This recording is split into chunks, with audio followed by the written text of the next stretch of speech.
Hello, everyone, and welcome to Movie Couple Live. This is a show where we talk about the latest in movies and pop culture. I'm Wendy. I'm Dustin. And hey, happy Wednesday. Happy day after the Book of Boba Fett. Even though we don't talk about Boba Fett, we don't talk about Bruno. We don't talk about, well, I was We thinking, don't talk about honestly, Boba. what I thought first,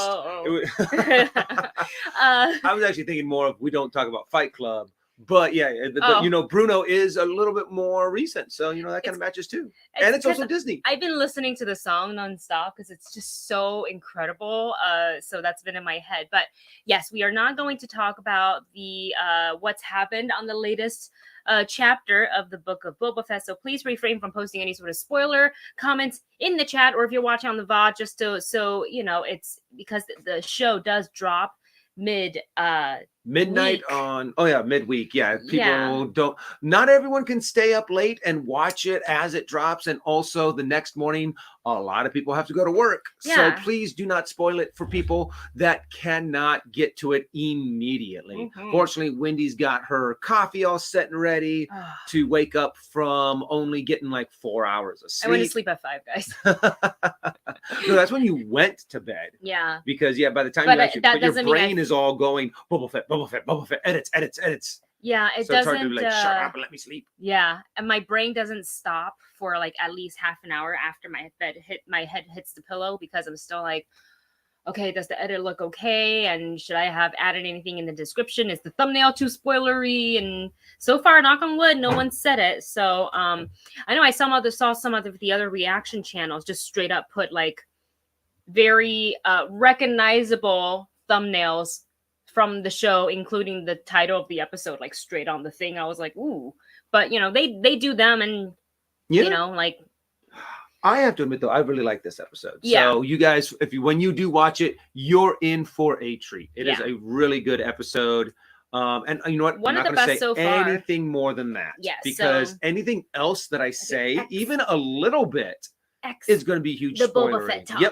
Yep. So let's move on to our big topics of the day and discuss those as soon as Wendy does bring them up. I actually did some helpful note taking today. Produced I'm the show becoming today. a journalist.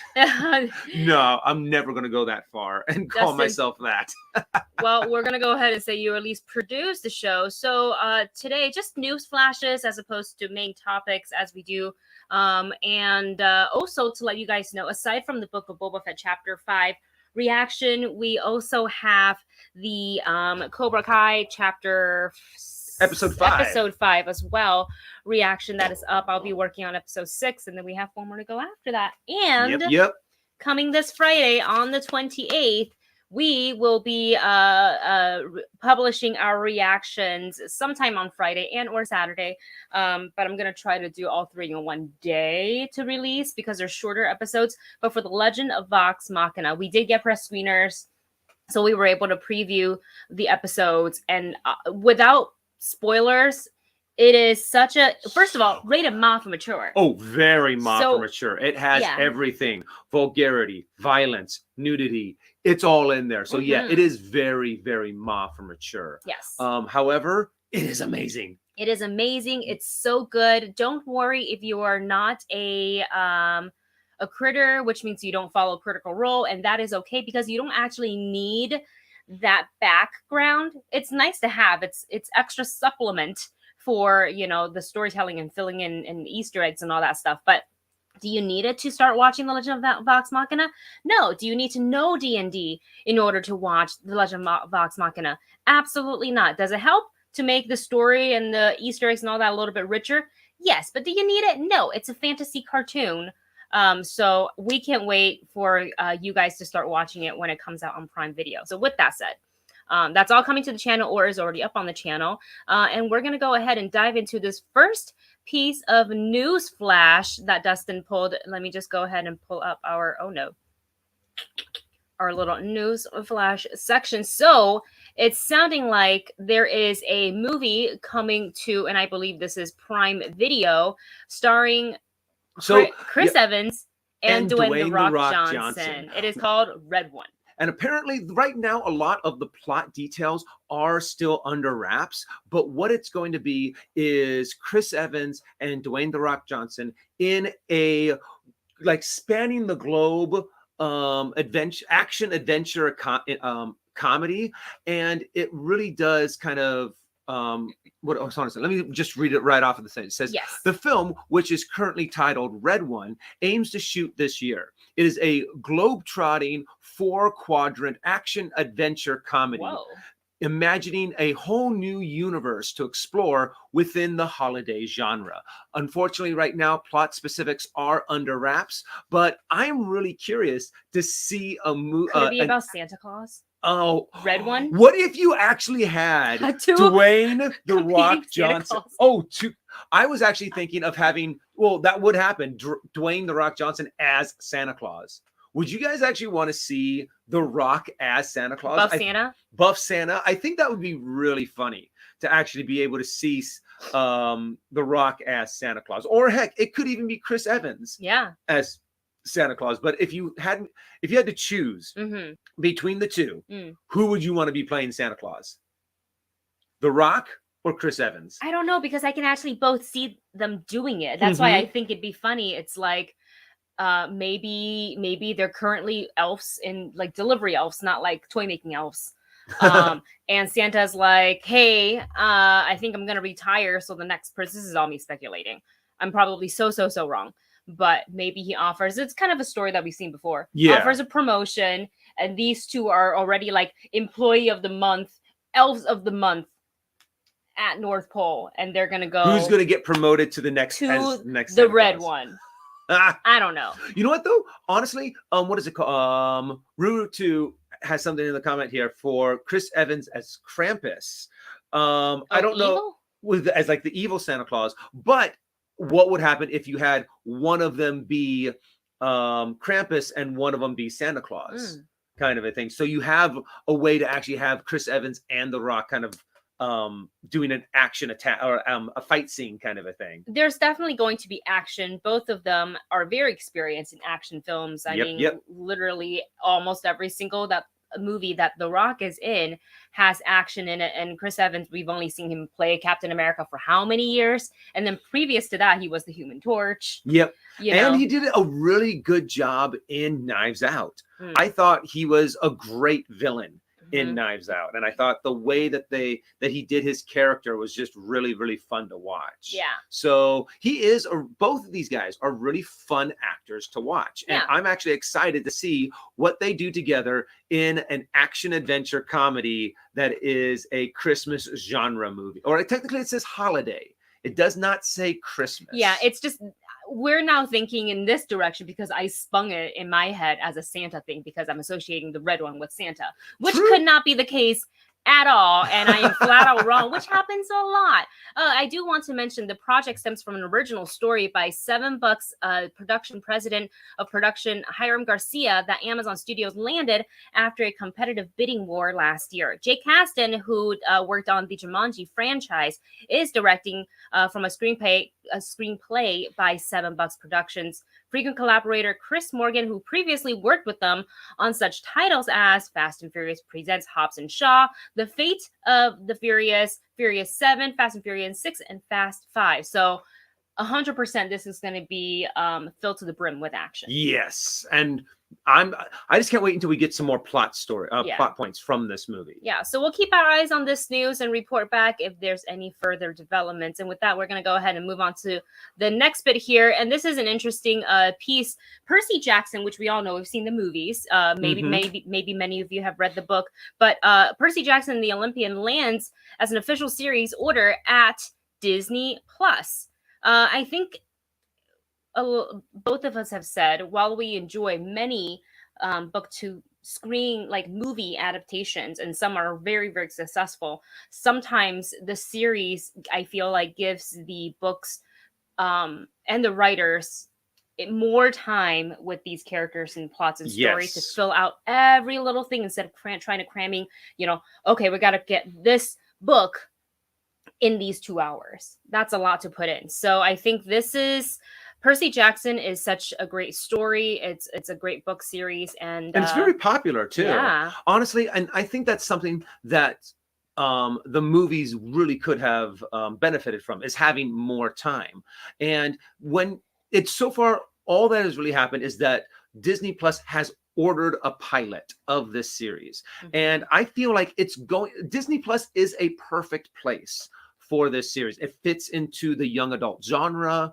It is perfect to have a longer period of time. So if you had 6 episodes, or most series that are coming out that are live action on Disney Plus is about 6 episodes. That gives you about 5 to 5.5 hours worth of content that you're able to build these characters up. You're able to spend more time with them. You're able to just be able to dive more deep into these books and be able to use more of the material. And if I'm not mistaken, the writer of Percy Jackson is actually very much involved in the writing of the script for this movie, for this series. So that makes it, and he even announced it on his social media himself. So I think this is really great news. I'm surprised they haven't done it earlier, but maybe they just couldn't find the right platform to land. So this is great news. And then just looking down at this article from a Deadline, it is going to be produced by 20th TV. So it's more on the Fox side of things. Yes. Yeah.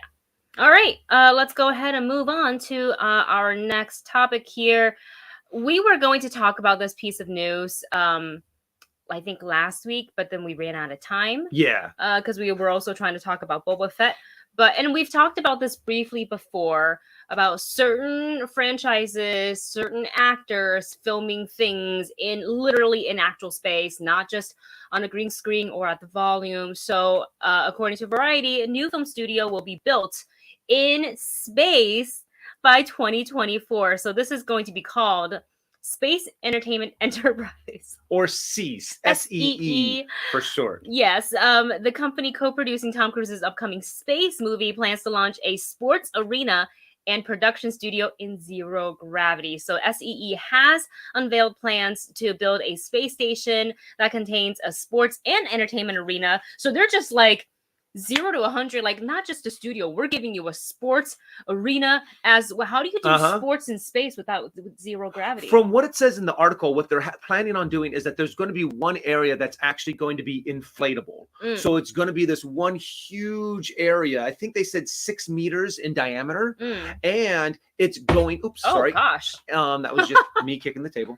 And it's going to focus not just on entertainment production, but it's going to also focus a lot on space tourism. So it's going to be a little bit like everything, like normal mid-class people, lower class people. I don't think mid or lower. I think if you're not in the high upper class, you're not a millionaire, you can't go to space. Exactly. I mean, right now you definitely need to be a millionaire to be able to do any kind of space exploration, or a celebrity that has had some kind of career, or influencers, or mega influencers in like space, kind of like how oh shoot, who played Captain Kirk? Names are just not. Chris Pine? No. Oh, you're talking about the new one or the old one? The original. Oh, William Shatner. William Shatner. Thank you. William Shatner got to go up into space because he's Captain Kirk, so of course he gets to go up into space, kind of a thing. Yeah. I don't know why Mark Hamill doesn't get to go up into space. Maybe he doesn't want to. True. Maybe he's like, but pass.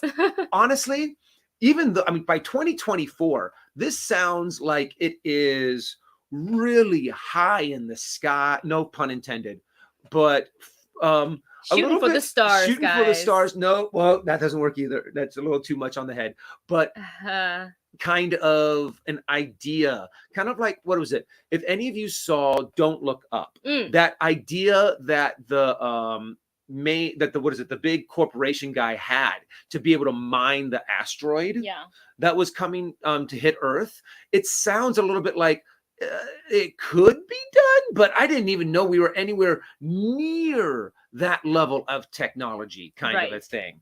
So I don't know if they can get it by 2024, right? But if they're able to get that space station, space studio up and running in 2 years, that's going to be incredibly impressive. Quick. And also, I'm not going to be the first one on it, even if I had a ticket to go on there. I'm like, you know what? what? Try it out first. I'm gonna let other people try this out first. Well, that's always going to be a gamble. That's the thing, going up to space like that. It's always going to be a gamble no matter what. So just a little bit more detail about this. The studio part of it, the module is named SEE or C1, and it's intended to host films, television, music, and sports events, as well as artists, producers, and creatives who wants to make content in the low orbit microgravity environment. The facility will enable development, production, recording, broadcasting, and live streaming of content. So SEE intends to produce its own content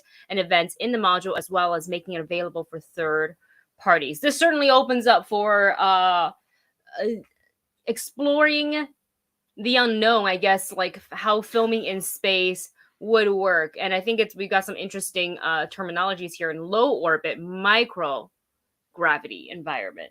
Oh, okay. So it's not in like full outer space, right? But it is just in that level where it's like where they can actually make the space station stay in outer space. Yeah. You still get that low gravity, so you can effect. Function. Yeah, but it's not in, I guess, outer space. That is actually something I'm gonna have to start to learn up on. I guess there are multiple levels of outer space out there. Yeah, I suppose. So let us know what you guys think about all the news we talked about in the chat or in the comments if you're watching on the VOD. I want to go to the comments for a second because I did see this comment from Sebo Goblin, who writes, DJ confirmed, DJ as in it is Dwayne Johnson, confirmed it is a Christmas movie on Instagram. And also from Deadline on January 24th, 2022, he posted about the movie on his Instagram when Captain America teams up with Black Adam to make a Christmas movie. There we go. So maybe it could be Santa. Let's do this. Maybe Christmas. It would be Santa. Let's do Christmas. All right, let's see. A Wasted Poe writes, a sports arena, parking is going to be a major pain in the ass. Can you imagine? You would have to like hook the cars as they just like float like balloons. Oh, that would just floating up on the air, floating up in space. Oh man, that's so funny. That's hilarious.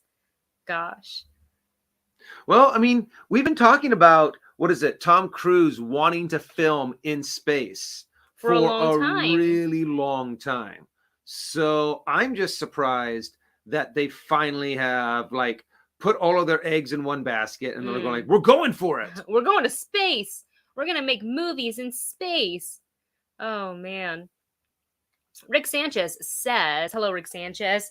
You should react to All of Us Are Dead on Netflix. Oh, I definitely want to watch that. That is something that's on Wendy's list. Faster you guys release the video, the more views and supporters you'd get. Yeah, definitely a fantastic, legit point. I don't know how long each episode is. It is a K content. So normally their episodes are like, for example, a regular K drama is like an hour and a half. Yeah. I don't know if I have the capacity to edit through an hour and a half footage. Like I literally edited an hour footage last night for Boba Fett, and that took me, and I was rushing through it. And it took me, I think, 4.5 hours if I went to bed at 5. So I'm going to look that up actually really quick. So excuse me while I lean over and you guys can talk to Dustin and he can pick out some comments to read or something like that. Unfortunately, I can't pick out comments right yet because my phone is not able to bring up YouTube at the moment. However, if you give me a quick moment, I have my new... Oh, shoot. Okay, so even this doesn't really work out right now. Okay. But... That's okay. All right, so I just looked it up. Okay, maybe it's doable. Approximately 42 minutes. Okay, so it's wouldn't doable. actually... But that's still a lot. I mean, that's what, maybe takes you, 3 hours? Yeah. To be able to edit? But, I mean, didn't they make a Train to Busan reference in the trailer? Yes, they did. For that movie, for that show. Did. Yeah. So I love the fact that it seems like it's going a little bit meta. I actually just kind of watched the trailer over Wendy's shoulder. It looks so good. It's 100% horror, zombie horror. It looks brutal. I love it. I was like, whoa. Would you watch it or would you be a little...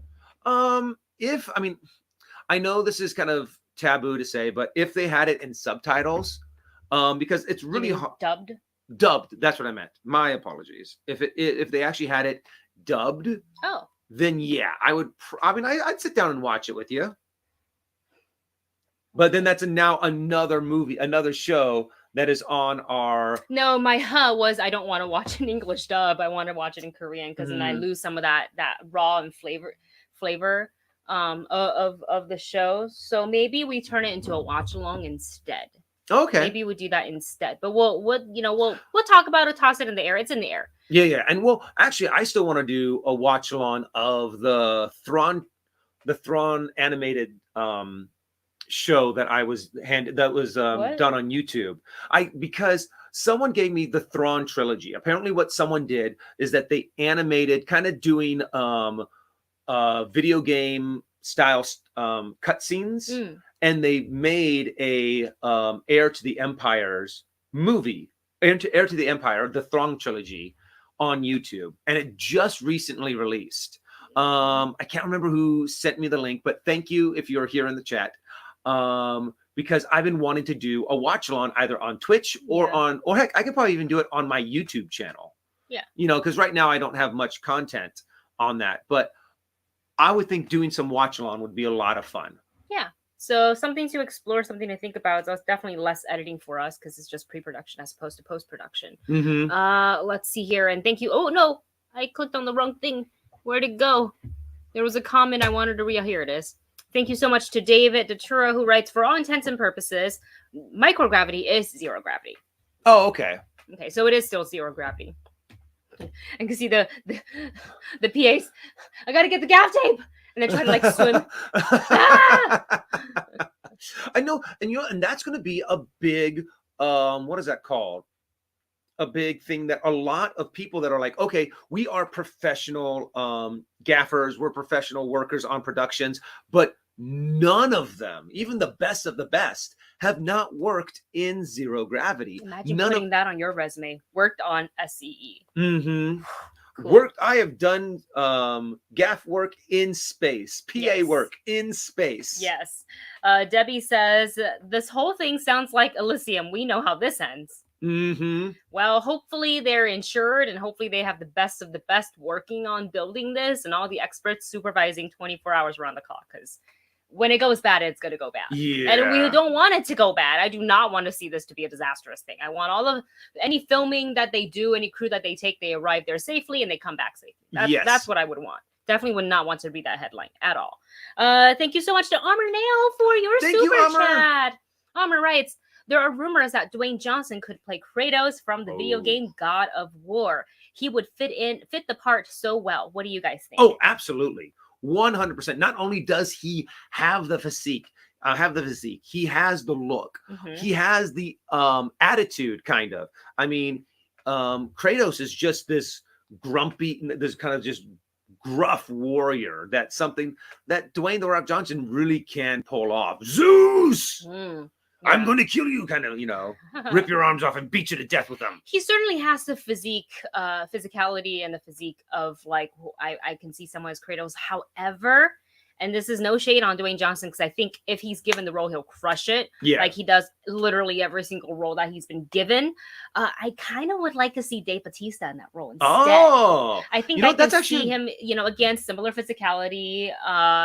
They can both shave their heads so they can have like the same look, but seeing what Dave Bautista was able to do in Army of the Dead and kind of playing the very opposite of Drax, more serious, toned down, angry.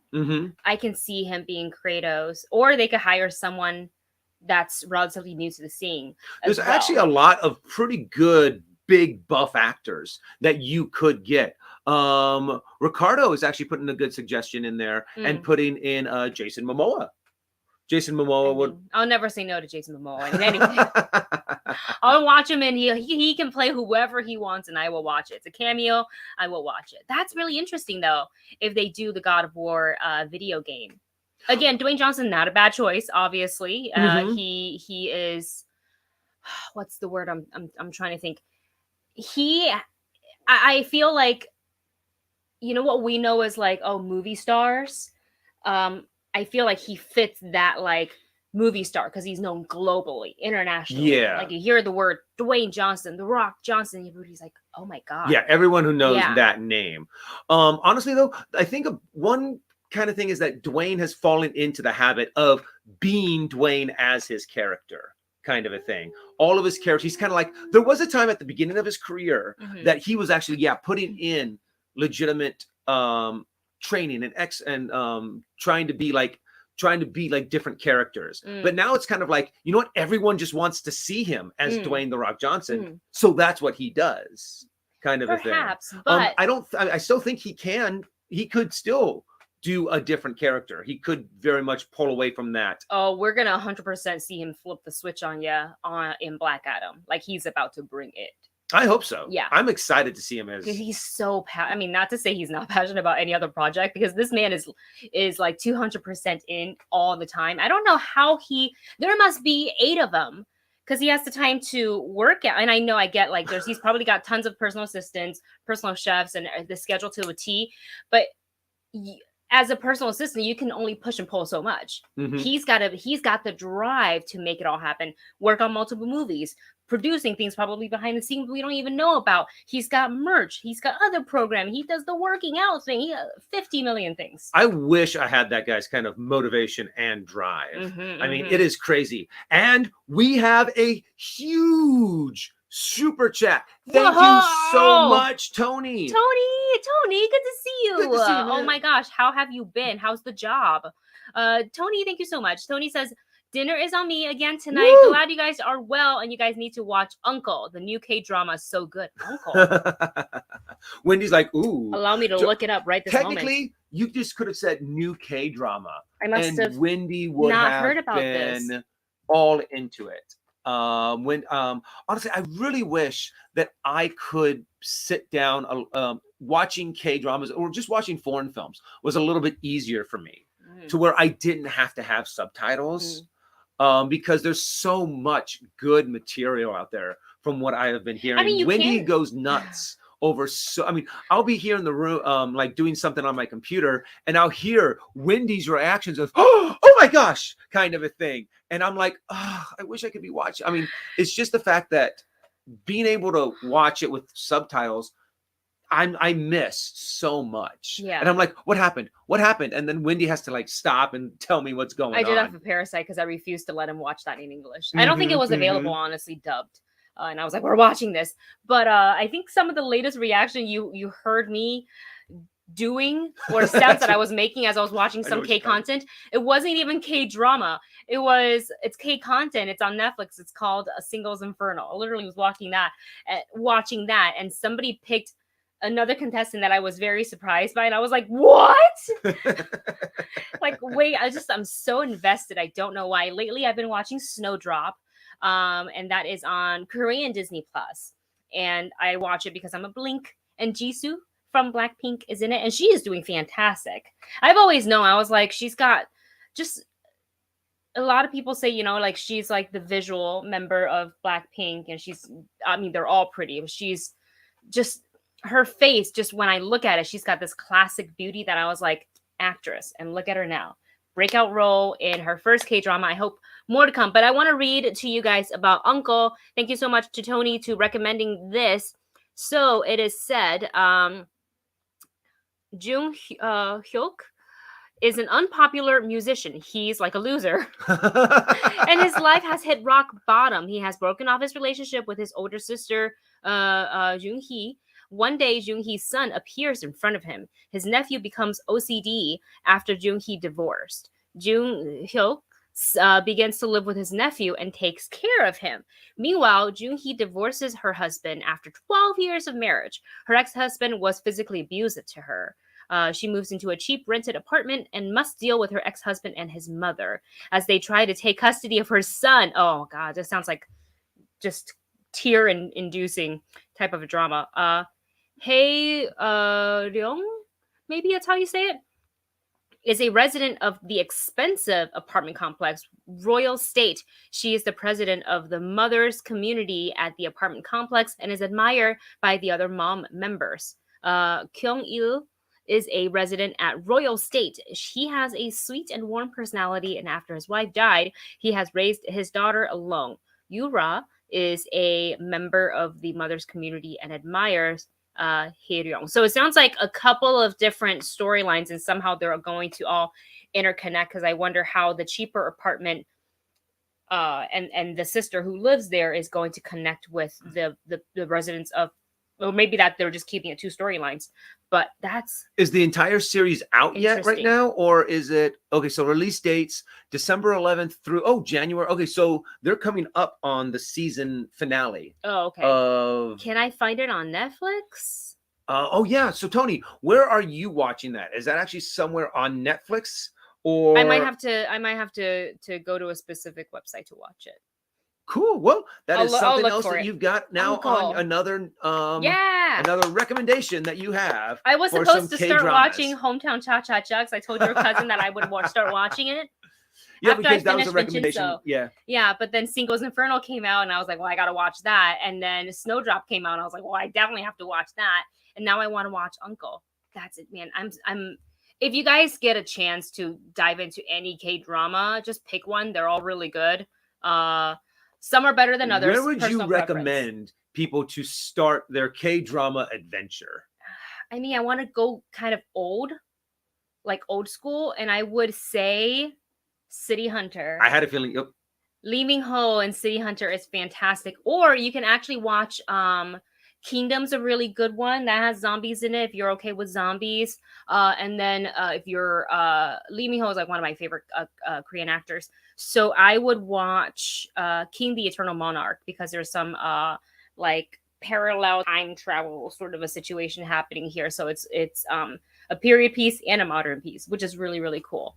And has action as well. Cool. Oh, Tony says download the Viki app. What's that? I don't even know what that is. Viki app. Viki app. Okay, hold on a second. Down. Where is that comment? Okay, I'm just going to try to take a picture of Viki. So Viki app. Viki. Viki app. Thank you, Tony, so much for your super chat. We're gonna treat ourselves. You know what's funny? We were talking about this just the other day.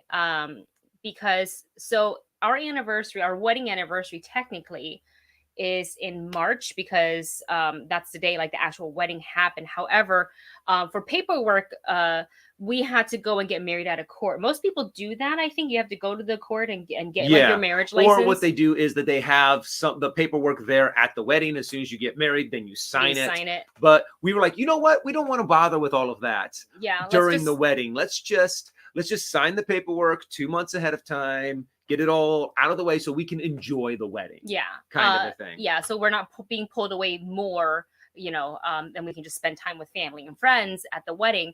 So we actually went to court and got actually married on paper on January 24th. Mm-hmm. And we were saying that we should go and have like an anniversary dinner. And then we ended up not doing that.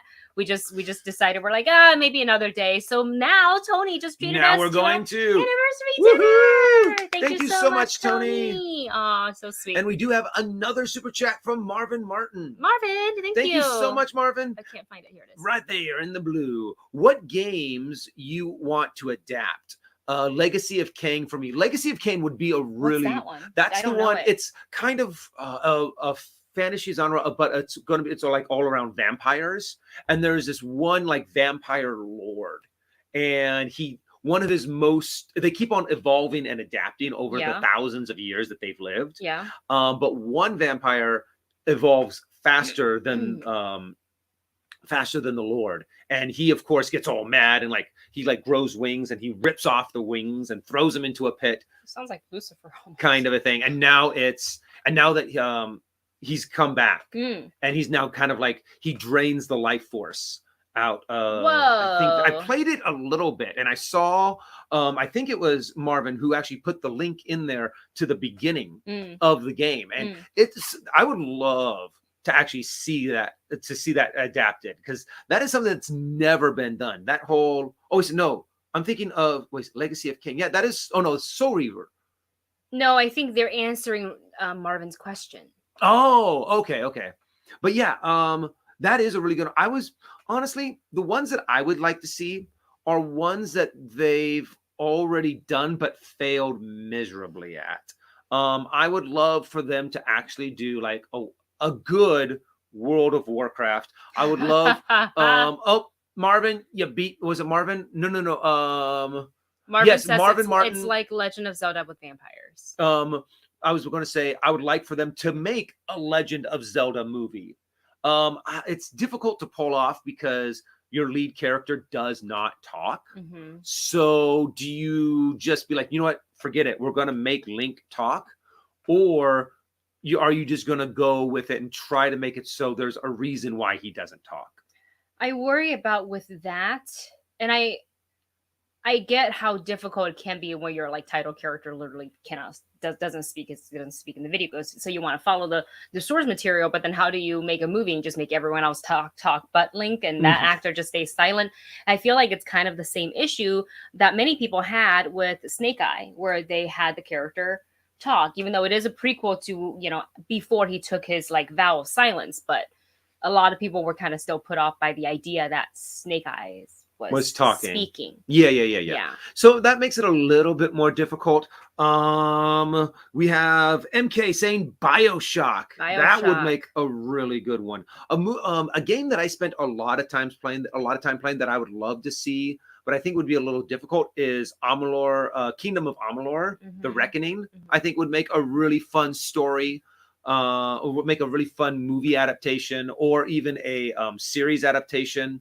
I had one and it blanked from my mind, and I was like, oh, that would be a really, really good one. And I just can't remember what I had. How about you? Do you have any games that you're like, I would love to see that as a movie? Legend of Zelda, like a la Breath of the Wild, would be something I would absolutely love to see. Or they keep it original when they go back to like the very beginning for Link. And the issue is that, you know, what do you do with the main character? Does Link talk or does Link not talk? And it doesn't necessarily need to even be live action for me. They can give me a full 2 hours, an hour and 40-minute animation, and I'd be really happy with it. You know, let's see. I'm trying to think of like really cool video games that, you know, maybe Metroid. That's what it was. Oh. That's what I was like. I had another one in my brain, and I was like, what was it? Because I thought of Legend of Zelda, but Metroid. Metroid would make a really fun and cool movie. And if they do the Metroid Dread storyline, they can have like the creepy... That creepy robot thing. Emmy. Oh, yeah. Make it a full-on horror movie. And if you want to go like full space horror video game adaptation, you can just do Dead Space. The movie that I probably won't watch because do Portal. A pew pew, and you just go back and forth. And it's just all the cake is a lie. Kind of take Portal and mix it with a little bit of Saw. Yeah. To where you actually, instead of having just one person doing all of this, you will actually have like multiple people, and they just wake up and it is in the future. They have no memory of what they're doing, and they're just trying to do all of these tests, and in the end you get cake. There is no cake. I want to go to the chat and see what you guys are saying about what games you would want adapted. Let's see here. We've got tons. Final Fantasy Tactics, War of the Lions TV series, Soul Reaver, Cain and Raziel. Sorry, I'm saying that incorrectly, maybe. Raziel? I'm not actually familiar with that one. We have Xenogears, Final Fantasy VIII for me. Let's see. I think Marvin this was talking about what Cain is. Yeah. Marvin says Blood Omen. I remember that game. I love it, the fact that you had to suck blood in order to like regain your health. Whoa. So, but she also I can't remember the main character of the game, but she had like the blades on the side of her arms in this really kind of sexy, kind of tight red and black outfit. So yeah, Blood Omen, and it's right up there. Mine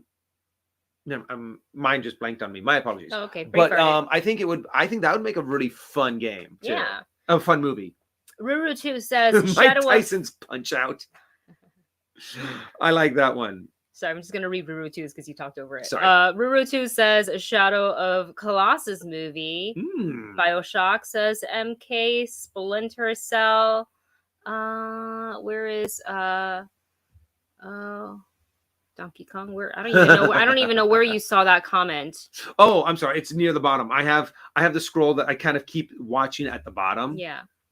I'm not caught up at all with the comments. I'm like way behind. Seth Pulley put in there Gears of War. Nice, yeah. Would make, I mean, honestly, and we're getting Halo. And also oh shoot. There's 4 of them that just came out. It's Oh shoot. I'm sorry. My brain. Can you just describe it so It's we on can guess it? PlayStation. It's a space one with a whole bunch of different races. You can be multiple different races. It really focuses more around a human. Can anybody guess? Because I have no idea. And I'm sure someone's gonna put it in there. I'm not. I'm Yeah. gonna be like, I'm gonna do like the forehead slap. Well, it's fine. But honestly, there are a lot of games out there that would make really awesome movies. Yeah. And just Mass Effect. Thank you, Modern Man 101. Thank you very much. Yeah, Mass Effect. I think Mode Man is the screen name. Mode Man. My apologies. What'd I say? Modern. I guess I'm not the only one tired. My brain does that when like there'll be times that I will see a word and if I'm trying to read something fast, I am dyslexic, so words constantly flip around on me. Like for example, if I was running down a hallway and I saw, where it says fire hose, I would look at it real fast, and if I make a snap decision on what that word is, I would say firehouse sometimes. And then I'm like, wait, no, that's not what it means. It sometimes my brain will constantly do those little flips on me. So I'm sorry I got your name wrong, but nothing personal. Cyberpunk. Yeah, absolutely. Stephen, I just said Seven Brown instead of Stephen Brown. So yeah. You need coffee? No, I did. I had coffee. Maybe that's the problem. Hey, Miss T1078. Sorry if I'm saying that thank you so much incorrectly. Yes, thank you so much for your super chat. Hi guys, really enjoyed the channel. Thank you so much. I'm glad you love the chaos that we have here at Just the chaos. Movie Couple channel. It will definitely the chaos crew. CC Chaos Crews. Oh man, that's great. Thank you guys for all of your support. We so appreciate it. And we obviously enjoy coming on here and just kind of like shoot the breeze with you guys. I think it's always a good time. And hey, before we end the show, I definitely do want to talk about this one bit of news, and you guys probably saw some of it already on circulating on the internet, but this is an exclusive on Hollywood Reporter. So Peter Dinklage had in a podcast, I think it was like the WTF podcast, mentioned that kind of just, he's had some thoughts about the upcoming Disney live action Snow White. So he says this on the podcast, literally no offense to anyone, but I was a little taken aback when they were very proud to cast a Latina actress as Snow White, but you're still telling the story of Snow White and the Seven Dwarfs. Take a step back and look at what you're doing here. It makes no sense to me. You're progressive in one way, but then you're still making the effing backward story about 7 dwarfs living in a cave together. What the F are you doing, man? Have I done nothing to advance the cause for my soapbox? I guess I'm not loud enough. So this is just, his thoughts on it, which you and I have kind of talked about as well. Yeah, how are they going to actually pull this off? Are they going to do the 7 dwarfs, or are they going in a different direction? We are not sure. So Disney actually on Tuesday has responded to Peter Dinklage's statement, not a statement, but his comments. His comments. Thank you. So Disney has the following remarks. Quote, "To avoid reinforcing stereotypes from the original animated film, we are taking a different approach with these 7 characters that have been consulting with members of the dwarfism community. We look forward to sharing more as the film heads into production after a lengthy development period," a Disney spokesperson said in a statement to The Hollywood Reporter. So that kind of gives me hope a little bit. The fact that they're not just kind of throwing this out willy-nilly. From what it seems like, though, Peter Dinklage actually has no involvement with the production. So he doesn't. I feel like Snow White and the 7 Dwarves is very much a source. It's a very old story. It's a very old story. Yeah. So it's kind of probably an old sore spot for a lot of people in the dwarf community. So to hear that they're doing this again makes you just go, what are you doing? Why are you doing this, kind of a thing? But I do hope that these statements are very true to their word, that they are talking to people in the dwarfism community, that they are getting some insight so they don't do or say things that would be considered insultive or disrespectful. And you actually do tell an accurate story. Maybe it's not Snow White Snow White and the Seven Dwarves, but it's Snow White. The dwarves are working the mind, but they actually do have kind of like the dwarves do obviously have a life outside of just the 7 of them in their little house. Yeah, like so secluded and like, so we'll see. I mean, obviously we don't know much else about Snow White at the moment other than who has been cast: Rachel Zegler, Gal Gadot, and Tony Winner, and I can't remember his name, but he is not playing the prince or the huntsman. It's a new character. So I honestly wouldn't mind seeing them going like exploring different directions and different ways to tell this classic story, because like we say this all the time, like, why are they remaking this, why are we remaking that? But you know what, we can always have the original to look back on. Yeah. And do we really want a carbon copy of what we already have that's existed since like when did Snow White get made? 1937. Wow. I remember reading that in the article. So yeah, I mean, and the story of Snow White is really old. Yes. So it could and they have redone so much of Snow White from Snow White and the Huntsman to which was completely different. Yes. Kind of a thing. We even did this is when we used to do retro trailer reactions, which we may start bringing back depending on how busy we start getting with trailer reactions and movie reviews again as things ramp up for the rest of the year. But we did a retro trailer reaction to Snow White and the Seven Dwarfs, and it literally has video footage of Walt Disney saying, and he's introducing the 7 characters. He goes, this here is Grumpy. He's a woman hater. I was like, what? And this is Sneezy. He has hay fever. Yeah, like go watch the video. It's in our channel. It's under the playlist retro trailer reviews or something like that. So go look that up, because I was like, oh, but it was like how long ago? Yeah. Marvin Martin says more progressive than original fairy tales. No, that is probably very true. There are some fairy tales out there that are very not progressive, very very. They could use a little bit of a facelift. So to speak. I will say so. So I'm really curious on how they're going to adapt it, how they're going to tell their story. It does seem like they're going to be taking precautions to make this like a story that everyone can enjoy. Yeah. So, and then I'm also curious to hear what Peter Dinklage's thoughts are on these comments. I think he might be done talking about it. Yeah. I feel like he's the kind of guy that's like, I said what I said. And because like he doesn't want this to be like in every single Peter Dinklage interview. Well, you thought about this. What are you talking about? Like that's, I'm sure that's not what he wants to talk about, his art, as opposed to just his one opinion. Like, to sorry, I heard weird things just now. Our neighbor is doing some sawing on his, or at least it sounds like he's working on gotcha. Our neighbor works on cars. So every now and again we hear grinding metal, and so that's what's going on. Got it.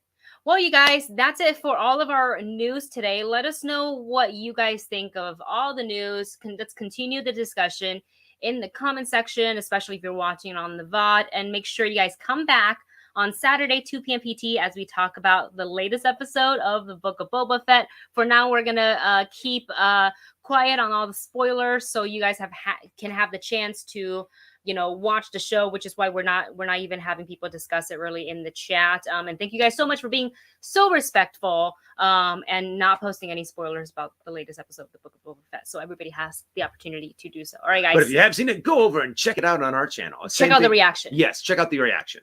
All right, guys, that's it for us. Thank you so much for hanging out. We will see you on Saturday and we will have a review up sometime next week for Death on the Nile. Okay, that's it. That's what's coming up to the channel for the channel. We'll talk to you soon. Bye, guys.